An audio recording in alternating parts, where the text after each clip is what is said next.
இங்க மாநகர காவல் ஷூட்டிங்ல இருப்பாரு. அது மிட் நைட் 2 மணிக்கு முடிச்சுட்டு அப்ப அந்த புலன் விசாரணை படத்தில் நடந்து போறப்போ ஒரு ஆணி குத்திரும்.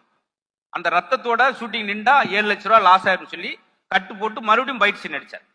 அது மட்டும் இல்லாம அந்த காலத்திலே வந்து நடிகர் சங்க கடன் அடைக்கிறதுக்காக இந்த நடிகர்கள்லாம் ஒன்னா திரட்டி இலங்கை மலேசியால போய் மிக பிரம்மாண்டமான, அது ரஜினி சார் கமல் சார்லாம் கூட்டு போய் ஒரே வருஷத்துல கடன் அடைக்கக்கூடிய அளவுக்கு ஒரு ஆளுமை. அதாவது படிச்சது கம்மி தான், ஆனா எல்லாருக்கும் சொல்லி கொடுத்தது மனித நேயத்தை சொல்லி கொடுத்திருக்காரு. யாரையும் பசியோடு அனுப்பக்கூடாதுன்னு சொல்லி கொடுத்திருக்காரு. இது மாதிரி அரசியல்லாம் ரொம்ப ஆசை. கேப்டனோட இறப்பு உங்களை எவ்வளவு பாதிச்சது?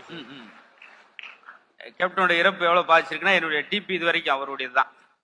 அவர் இறக்குறதுக்கு முன்னாடி நான் ஒரு 4 வீடியோ எந்த நடிகருக்கும் போடல, கேப்டன் அவருக்கு மட்டும்தான் போட்டிருந்தேன்.